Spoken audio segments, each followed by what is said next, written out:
Ini adalah beberapa cara yang aku guna AI untuk save 1 jam sehari. So in total dalam seminggu aku boleh save dalam 5 jam. Okay, jap sebelum aku start, aku nak bagi tahu yang video ni mungkin tak sesuai untuk orang yang dah terror pakai AI, bukan hanya pakai GPT, diorang pakai Claude lah, diorang pakai Grok lah, dia pakai AI lain. So video ni mungkin akan membantu untuk siapa yang beginner, yang tak pernah guna AI lagi untuk membantu kehidupan diorang. So aku just nak tunjuk macam mana ChatGPT boleh membantu hidup aku. So sebelum ni aku dah guna AI, aku dah guna ChatGPT, tapi aku guna yang free version. So benda tu banyak limitation. Lepas aku dah guna berbanyak kali prompt, dia akan ada limit. So jadi aku tak suka. Sebab tu aku dapat yang paid version, yang plus punya version, harga dia dalam RM9 sebulan pun aku rasa dah quite bagus lah. So aku nak korang try dulu free version, dan kalau korang rasa benda ni membantu, aku suggest ambil yang berbayar punya lah. Okay, first kali apa yang aku guna untuk save time aku adalah aku guna untuk balas email ataupun hantar email.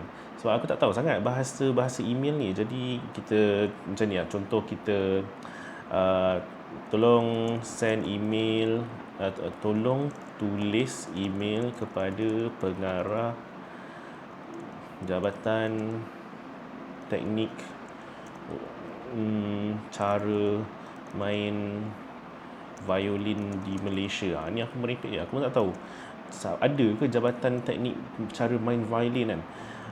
Tolong tulis cakap aku nak offer free lesson kepada budak-budak di seluruh Malaysia di sekolah-sekolah. Saya try. Okay, tulis. So dekat sini dia bagi cadangan Jabatan Teknik mungkin bukan pihak yang sesuai. Dia dah detect. Yang betul tak ada. Tak ada Jabatan Teknik Violin. Tapi yang ada adalah Kementerian Pendidikan Malaysia. Lepas tu dia dah tulis ni cadangan kelas violin percuma untuk murid sekolah di Malaysia. Bagus, terima kasih. Lepas tu terus, yang berbahagia Tuan Pengarah, saya berharap Tuan berada dalam saya, nama saya, betul suruh isi benda semua ni.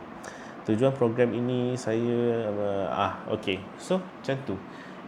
Dibetulkan kita hantar email ke siapa, dan also kita boleh minta dia buat research. Boleh cari email yang sesuai untuk dihantar. Okay. So kita tahu nak hantar email ke mana, Kementerian Pendidikan Malaysia kan. So dia dah provide kat sini. Email dia adalah moi.gov.my tanpa nama penuh email kepada umum. So itu as a start lah. Ini kita just tembak secara rawak je, secara rambang je kan. So kalau kita nak provide free violin lesson kepada sekolah-sekolah di Malaysia, ini is a good start. Lepas tu dia bagi nombor telefon, email dan apa yang dicadangkan semualah. So saya ingin menawarkan kelas violin percuma kepada murid-murid sekolah di Malaysia. So sekejap je dah settle, kita punya email kat sini. Daripada kita kena fikir macam nak tulis apa, yang berbahagia ke, YB ke, saya berharap, tak tahu kan. Jadi kat sini instead of sejam, tulis email ni dalam masa 15 minit dah settle. So itu nombor 1. Okay, tu simple. I'm sure korang semua dah tahu. Tapi yang kedua ni adalah aku guna ChatGPT untuk record minute meeting. Tapi aku bukan just guna ChatGPT saja, aku guna benda ni, which is Plot Note Pin. So every time kalau aku pergi meeting, aku akan bawa benda kecil ni. So benda kecil ni akan record apa benda yang dicakapkan oleh semua orang kat meeting tu. So aku just tekan je ni, yang dia bergegar. So bila dia dah berlampu ni, aku just letak je atas meja. Benda ni dia boleh record dalam masa sejam setengah punya meeting. So dia boleh detect orang pertama bercakap, orang kedua bercakap, orang ketiga bercakap. So dia akan record semua perbualan masa waktu meeting tu, dan juga dia akan buat minute meeting. And also dia akan also list down tugas-tugas apa yang sesiapa-siapa kena buat. So bukan tu saja. So bila aku dah dapat minute meeting tu, aku dah dapat recording tu, minute meeting daripada plot ni, aku masukkan ke ChatGPT untuk aku kemaskinikan dia. Kadang-kadang dia mungkin terdengar suara Amin tapi dia tulis Amir.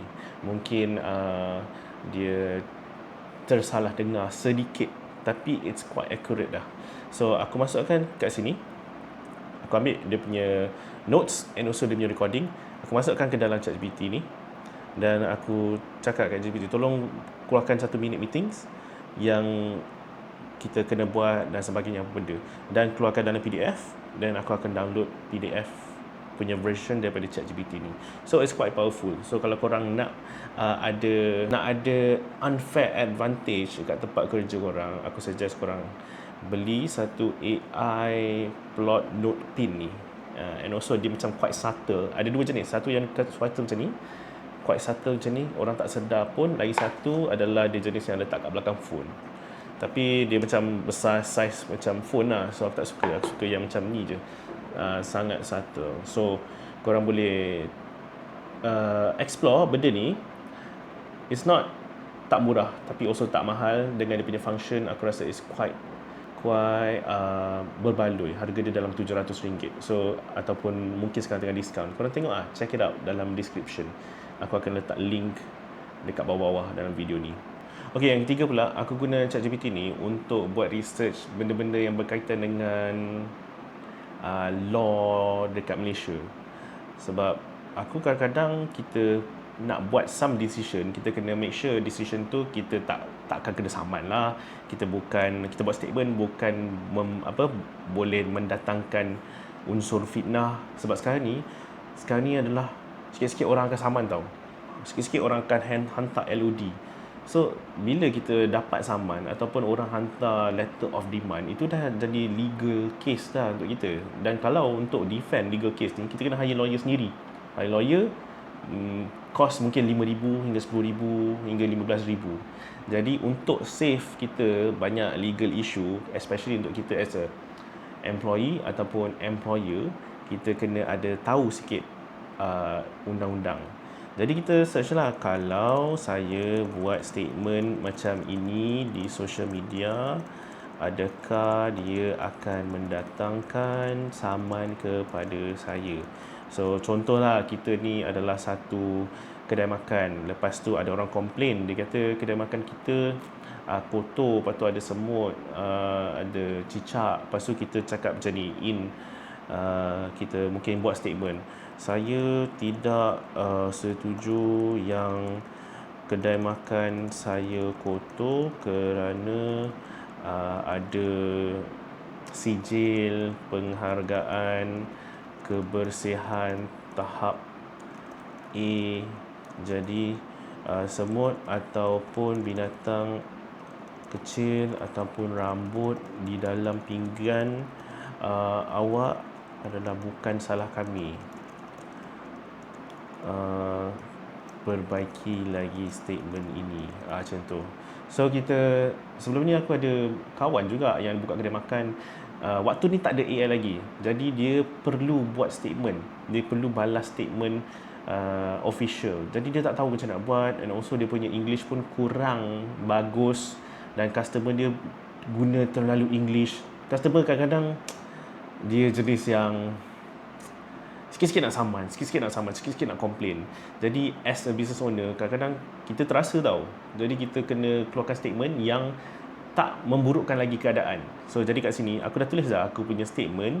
Okay, kami mengambil serius setiap aduan. Okay, itu benda safe. Premis kita telah dapat iktiraf, kami mohon maaf. Okay, walaupun kita tidak menolak kemungkinan berlakunya insiden yang tidak disengajakan. Kami mohon maaf pengalaman kurang memuaskan untuk ini saya. Okay, so ini quite neutral. Bila orang baca ni, diorang akan macam aku nak jumpa, malah lupakan je. Ataupun kalau nak jumpa, kita just jumpa, hubungi kan, cakap secara elok, siasat. So ini adalah satu versi yang selamat, yang kita takkan dapat kecaman netizen, tak adalah kena boycott ke, and tak adalah mendatangkan saman. Sebab selalunya orang buat statement akan memburukkan lagi keadaan. Itu aku dah tengok banyak dah, business owner dia buat statement ikut suka hati dia, pada bulan minta maaf, lepas tu tiba-tiba dia pula yang saman pelanggan tu. Jadi lepas tu business tu orang dah macam tak support lah. So kita mungkin as a business owner, kita mungkin boleh betul, mungkin kita tak salah, tapi kita nak ke because of kita betul, bukan because of satu customer ni, kita betul ni, tapi kita kehilangan future business, kita nak ke tak kan. So kita boleh guna ni untuk keluarkan statement-statement official. Okay, tapi kena ingat yang kita jangan rely 100% kepada ChatGPT sebab dia bukan lawyer. Kalau kita betul-betul nak dapat law advice, kita kena betul-betul jumpa lawyer. Untuk keempat pula, apa yang aku selalu guna adalah aku guna ChatGPT untuk dapatkan kadang-kadang aku sakit, macam aku demam ke, aku flu ke, apa benda kan. Tapi kau tahu lah kita kan, kita macam kadang-kadang rasa macam tak perlu nak pergi klinik, tak perlu nak dapatkan, tak perlu nak pergi hospital. Jadi daripada sini kita boleh dapat tahu perlu ke kita pergi hospital. Tapi before that, macam aku cakap, ini bukan, jangan guna ChatGPT untuk dapatkan health advice also, tapi it's a good way untuk tahu apa benda yang kita ada sekarang ni. Jadi contohlah kita letaklah symptoms, pening kepala, selesema, tapi tak demam, batuk ada. Apa perlu saya buat? Patut ke saya jumpa orang? Tolong diagnose. So awal-awal pun dia sendiri pun dah kata dia boleh menilai, tapi dia tak boleh buat diagnosis sebab dia bukan doktor. Kalau kita betul-betul nak dapat diagnosis yang betul, kita kena cari doktor.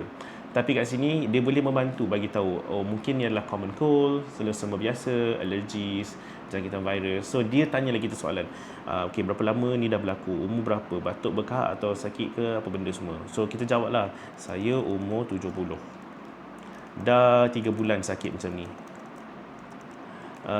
Oh ya, kaki bengkak, tambahan kaki bengkak, batuk kering, berat badan susut banyak,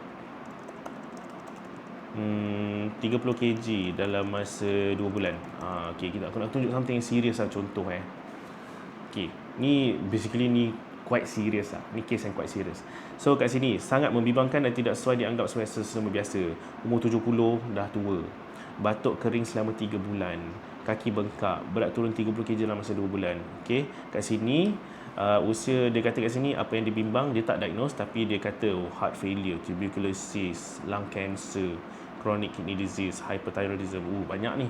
Actually dia kata kena jumpa doktor dalam masa 24 jam. Kena jumpa juga hari ni kalau boleh. So it's quite serious. Okay, so dia bagi tahu kita untuk jumpa doktor. Aku rasa it's quite helpful, especially kalau kita ada anak-anak kecil yang kita mungkin first time parents. Okay, cancel that. Cuba baru punya. Anak saya bangun tiba-tiba hidung berdarah. Darah banyak ni. First time parents, confirm nak bawa pergi hospital, betul tak? Tapi semua nampak okey, cuma berdarah.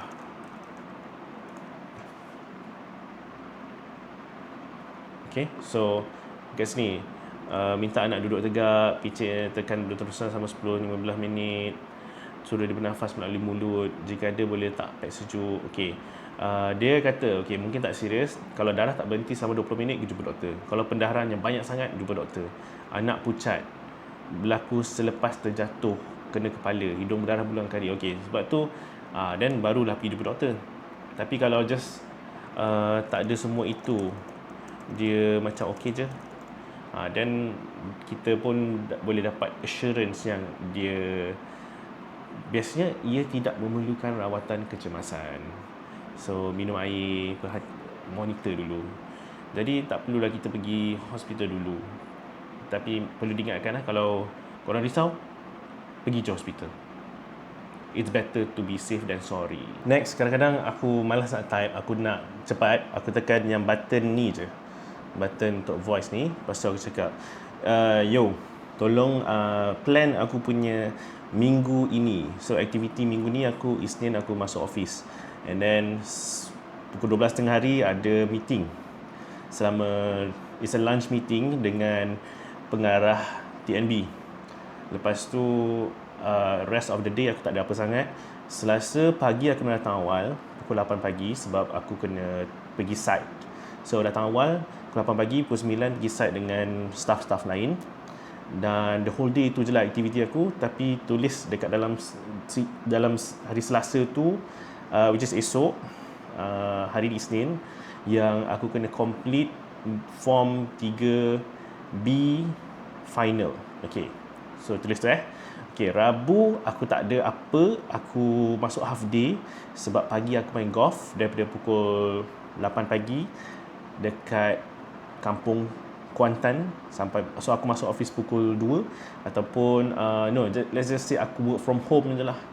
Tapi sebenarnya aku main golf. Okay, lepas tu Khamis aku tak pergi kerja sebab aku dah ambil cuti. Jumaat is public holiday. So tolong list down aku punya plan untuk minggu ni. Okay, soalnya kalau aku malas, aku suruh dia plan aku punya mingguan. Okay, lepas tu dia akan plan minggu ni, masuk office, lunch dengan pengaltian B, Selasa 8. Okay, form 3B final. Semua benda aku cakap ada kat situ. Lepas tu golf, work from home, semak email dan tugasan tertunggak. Pandai-pandai je. Aku tak cakap pun.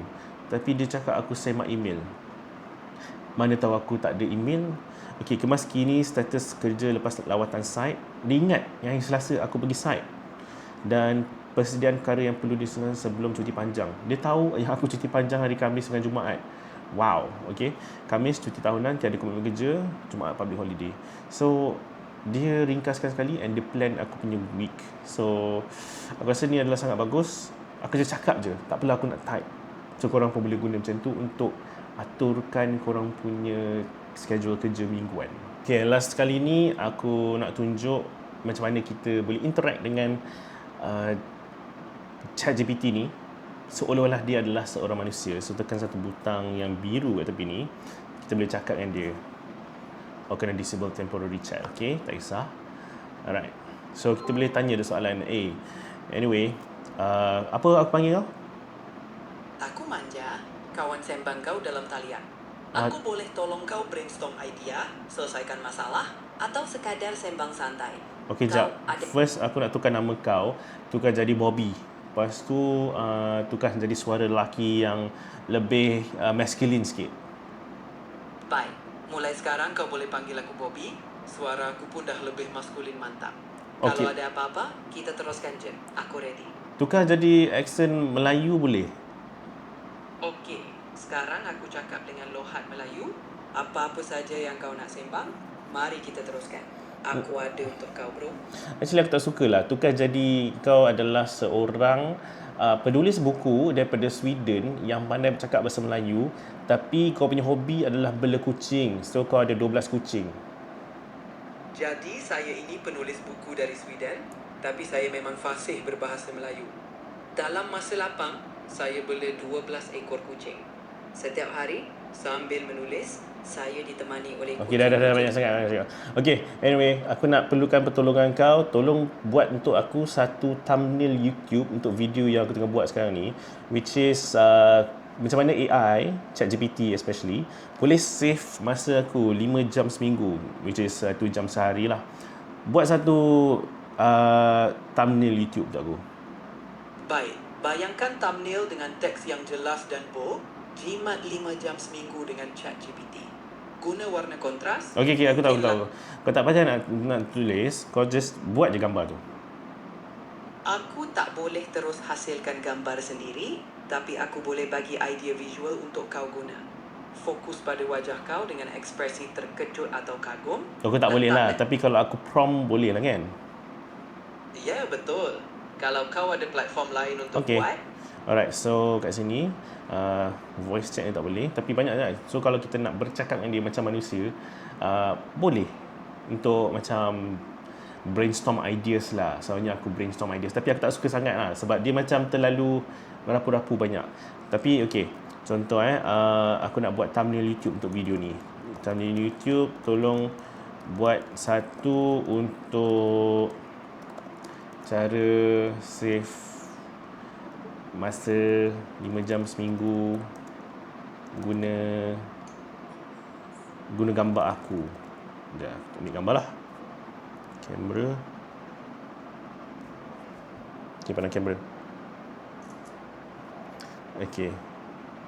Alright. Sketching it out. Okay, so macam mana? Kalau korang dah biasa guna AI, kau akan tahu yang macam okay, ni gambar daripada YouTube, daripada AI. Ini adalah reply daripada AI. Yang paling obvious sekali is kalau korang nampak ada dua tanda dash macam tu lah, dua tanda dash yang besar tu. Dan after a while korang akan tahu reply by ChatGPT macam mana. That's why kalau boleh, kalau korang dapat reply, kau terus tukar kepada manusia sikit. So ni kan cara AI ChatGPT save masa 5 jam seminggu. Okay, so aku rasa macam muka aku ni terlalu gemuk, so aku nak tukar sikit lah. Buat muka aku kurus sikit. Okay. Also dia punya, tapi lawa dah lawa dah apa, thumbnail tu boleh je guna. Especially untuk YouTuber baru yang tak boleh nak hire editor, tak boleh hire copywriter, tak boleh nak hire apa nama tu, visual designer, editor, macam tu lah. Gunalah ChatGPT, bayar RM99 sebulan. Korang boleh treat dia sebagai personal assistant, copywriter, lawyer, doktor. Lawyer, doktor ni korang kena buat your own ni lah. Itu sebagai guideline je. Jangan ambil tu sebagai nasihat sepenuhnya. Dia tak boleh diagnose and dia tak boleh bagi legal advice. Okay, aku dah cakap kan. Anyway, sebab benda tu penting, aku nak cakap lagi sekali. So, tengok ni, cari AI ChatGPT save masa 5 jam seminggu, 2 jam sehari. 5 jam seminggu, 2 jam sehari. 5 jam seminggu, 2 jam sehari. Macam tak kena je. Tukar 1 jam sehari dan 5 jam seminggu. 5 jam seminggu, 2 jam sehari. Pelik. Tak apalah. So, kau tengok dia macam tak complete lah. Dia bukan manusia. So, dia tak boleh buat. Dia punya otak, kita punya otak ni lagi advance daripada otak AI ni. So, kita kena guide dia untuk buat decision yang betul. So, macam ni aku nak cakap. Kalau diorang kata AI akan replace our jobs kan. Tapi sebenarnya tak. AI akan replace orang yang tak tahu guna AI. So, itulah. Cara AI ChatGPT save masa 5 jam seminggu, 1 jam sehari. Okay, tu okay dah. So, save je lah. Save. Dan tu je lah aku nak tunjuk. So, kalau korang nak belajar lagi tentang ChatGPT ataupun AI yang lain-lain, korang akan dapat full dia punya usage. Korang akan dapat full maximize dia punya usage kalau korang beli yang paid version. So, kalau ada extra fund sikit, aku suggest korang ambil lah satu.